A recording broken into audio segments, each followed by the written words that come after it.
Javier Milei. Lo tenemos a Gonzalo Taboada, politólogo de la Sastrería, para hablar de la imagen del gobierno después de la difusión de los audios de Españolo. ¿Cómo estás? Gracias por recibirnos, Gonzalo. A ver si lo escuchamos. Estás muteado, me parece. Se quedó en la pandemia, se quedó en... Bueno, suele ocurrir. Ahí vamos a ver si es... ¿Sí? Si es nuestro tema. Ahora sí te escuchamos. ¿Cómo estás, Gonzalo? Gracias por recibirnos. Muy bien, muy bien. ¿Ustedes? Todo bien. Bueno, analizando todo lo que ha ocurrido en estos últimos días, en realidad esto me lo vas a confirmar vos, ¿no? Pero creo que la caída en la imagen del presidente no es algo que se desata después de los audios de Españolo, sino que ya venía sucediendo, en todo caso se precipita. Sí, efectivamente, felicitaciones. Esto es una sucesión de hechos, no es un solo hecho. Claro. Podemos pensar que es una sucesión de hechos que comienza en Libra, con el caso en febrero, donde empieza a entrar la duda respecto a si hay corrupción en el gobierno. Este pequeño deterioro, digamos, en Libra, que en realidad es la segunda crisis, Sí. Pensando que la primera es la de vetos y jubilaciones del 24, después de Libra el gobierno tarda unos 3 meses, más o menos, en recuperar la valoración de gestión previa. Y después, a partir de julio, empieza a empiojarse un poco la situación de la opinión pública con el gobierno. Primero, a partir de cierto comienzo de cierto estancamiento económico y deterioro, a partir del desarme de las LEFI y un poco, digamos, como el dólar empezó a correr y a devaluarse. Y también combinado eso con lo que es esta percepción de crueldad relacionada con los vetos a jubilaciones, a discapacidad y al Garrahan, 3 grupos sociales sensibles, donde el gobierno decidió con el veto una cuestión muy clara. El último de los hechos que viene a coronar este proceso de deterioro de la opinión pública para con el gobierno son las coimas de la Agencia de Discapacidad y el 3% de Carina, que quedó como un nuevo mote, ¿no? Digamos, el 3% de Carina es parecido a los bolsos de López, o sea, como figura, ¿no? Sí. En la opinión pública. Sí, eso caló muy hondo. ¿Y qué dice en números? Ponelo en números y si podemos enfocarnos en la provincia de Buenos Aires mirando a lo que va a ser el otro fin de semana. Bueno, el estudio que presentamos en la Sastrería, un gran trabajo de Gira Bilker, marca que hay un 60% de argentinos que cree que hay corrupción en el gobierno, y no solamente es un número potente desde el hecho de un 60%, sino el hecho de la asignación de responsabilidades. Un 58% piensa que Javier Milei es responsable. En parte esto sucede porque no hay una posibilidad de escindir a Javier de Carina Milei, ¿no? Digamos, son siameses políticos, claro, ellos, más allá de ser hermanos. Y más allá de que Carina tiene un 3% más de asignación de responsabilidad, un 61 de Carina contra un 58 de Javier, no hay mayores diferencias. Ese 3% no fue buscado, fue casual. Un 3%, la pucha. No está haciendo un chiste, Gonzalo, está leyendo números de verdad. Exactamente. Un poco la figura que viene usando Raúl, que la cito nuevamente porque es muy potente, es que Carina se está convirtiendo en la kriptonita de Milei, ¿no? La kriptonita de Javier Milei. ¿Por qué? Porque cuando ves que 1 de cada 4 que votaron a Milei en octubre, ¿no? Digamos, en las generales del 23, 1 de cada 4 piensa que hay corrupción en este gobierno. O 1 de cada 3 que votaron a Bullrich en la general del 23 también piensa que hay corrupción en este gobierno, te das cuenta que está operando sobre el voto propio, ¿no? Y claro, eso hace que es una situación muy, muy sensible para el gobierno, con un nivel de aprobación de gestión el más bajo desde que comenzó.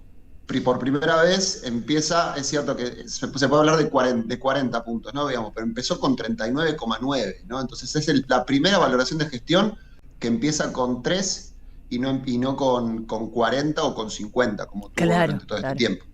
Gonzalo, ¿cómo estás? Veía el informe muy interesante y creo que la pregunta del millón es ¿cuánto de esto se traslada al voto? O sea, ¿cuánto del escándalo puede generar algún tipo de resquemor no en aquellos votantes duros, ¿no? Que yo creo que es más difícil afectarlos, sino en aquel que creyó en Javier Milei sin ser un libertario convencido ¿Cómo está ese sector? Mirá, primero una aclaración, Jair. Imagen y voto no hay una traslación lineal, ¿no? Digamos, para que haya deterioro del voto, la primera condición es un deterioro de la imagen, claramente, pero no el deterioro de imagen significa deterioro de voto de manera lineal. Bien. Sí hay una cuestión clara que marca la valoración positiva que hoy tiene, el porcentaje de valoración positiva que tiene Karina Milei, ¿no? Digamos que en el gran trabajo de Gila marca que tiene un 32% de valoración positiva, Karina, en este contexto, lo cual marca que un poco podemos pensar que ese es el núcleo durísimo de la Libertad Avanza y el piso que va a tener la Libertad Avanza en las elecciones. Pero el problema pasa en qué, o el tema principal pasa en qué afecta al núcleo no duro, digamos, que tenía hasta ahora la Libertad Avanza, y en ver qué pasa con ese votante. Ese votante es difícil que termine optando por irse a algunas otras fuerzas, mucho menos para irse a Fuerza Patria, más allá de que haya un porcentaje mínimo, pero sobre todo lo que muy probablemente termine pasando es que ese votante de libertario desalentado por todo este caso por todo este caso Spagnuolo, termine generando mayor ausentismo. Claro. En vez de que ese voto se vaya a otra fuerza, muy probablemente termine decidiendo no ir a votar. En un contexto de apatía y de ausentismo generalizado, esto no va a ser una novedad, sino que va a ser un aceleramiento de un proceso que ya tiene condiciones previas. Bien, qué interesante, ¿no? Porque me quedé pensando en esto de Karina como la kriptonita de Javier Milei, y si vos haces un repaso de cómo ha sido ese vínculo y cómo se refiere Javier Milei a Karina, él le adjudica todos sus triunfos y haber llegado a la presidencia justamente, ¿no? La señala como la arquitecta de su carrera política, cómo en cierto modo Karina Milei lo ayuda a llegar a la presidencia y cómo la propia Karina Milei es su peor enemiga, ¿no? En este momento.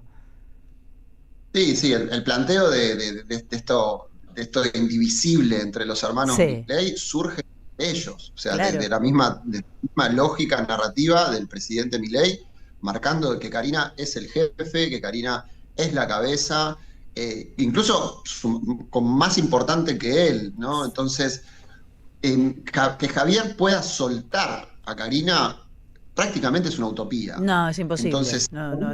Nadie considera que eso pueda suceder. Y ahora, ¿qué pasa enfrente, Gonzalo? Porque el otro tema es, digo, si este gobierno está teniendo una pérdida de su buena imagen, ¿es por los errores propios del gobierno, por los escándalos de este gobierno, la corrupción de este gobierno? No es porque enfrente se haya consolidado, ¿no? Una propuesta, de hecho, viene con muchas dificultades. ¿Cómo lo ven ustedes en números?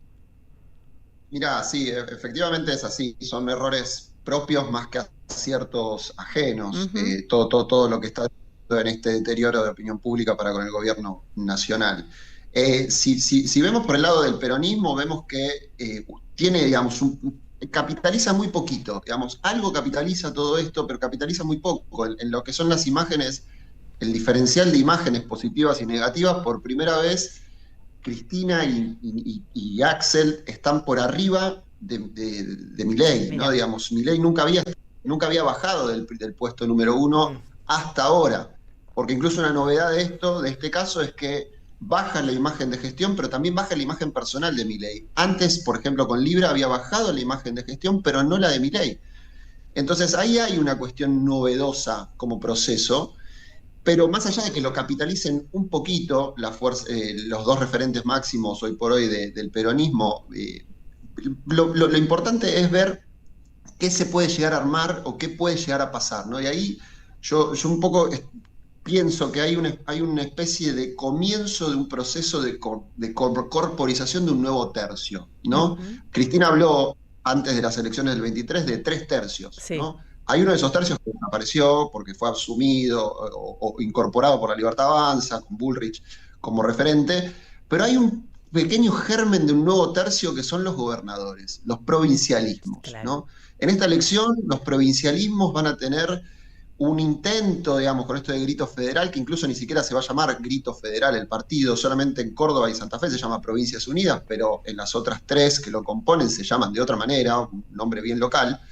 Pero muy probablemente haya algo de este voto desalentado que termine decidiendo por una referencia más propia, más cercana, que en muchos casos se ancla también en una buena gestión. Claro. Entonces, hay que terminar de ver cómo ese germen, después de las elecciones de octubre, pueda llegar a empezar a conformarse como un nuevo actor de relevancia.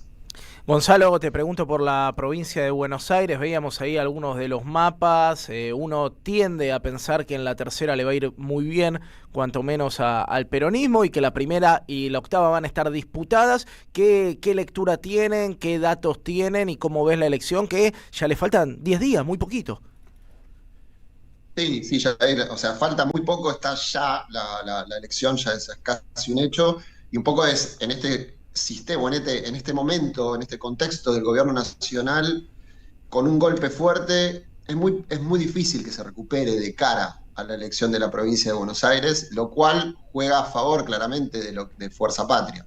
Si pensamos también que Fuerza Patria va a tener muy probablemente su mejor elección en la provincia de Buenos Aires en septiembre, más que octubre, porque juegan los intendentes. Pensá que los intendentes son candidatos hay intendentes candidatos a senadores o diputados provinciales, pero también hay muchos intendentes candidatos a primer concejal.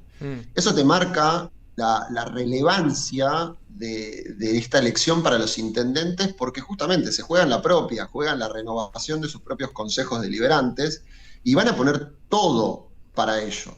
Por eso hablamos en la sastrería y sacamos este informe de la elección territorial de Provincia de Buenos Aires. Entonces, pensar hoy por hoy en una Libertad Avanza ganando en el global el 7 de septiembre ya empieza a ser algo raro o difícil de pensar. Si pensamos en un escenario B, que es Fuerza Patria arriba por 2-3% de la Libertad Avanza y ganando unas 3 secciones, probablemente sea un escenario un poco más realista, porque después pensar que la libertad, que Fuerza Patria pueda llegar a ganarle por más de 5 o más de ese número, bueno, ahí ya estaríamos hablando de un escenario muy, muy, muy, muy sensible y complicado para la Libertad Avanza. Perder el 7 de septiembre la Libertad Avanza es una posibilidad, pero perder por mucho puede llegar a ser algo muy serio, porque el mercado va... Claro, las consecuencias económicas después, ese es el tema, ¿no? Cómo responde el mundo financiero. Algo a lo que es muy sensible en este momento la República Argentina, lamentablemente. Gonzalo, gracias por la claridad siempre, gracias por todos estos datos. Muchísimas gracias a ustedes. Hasta luego. Les recomendamos todos los informes de la sastrería. Es muy interesante el laburo que llevan adelante. Estamos escuchando justamente a Gonzalo Tahuada, politólogo de la sastrería. AM 530.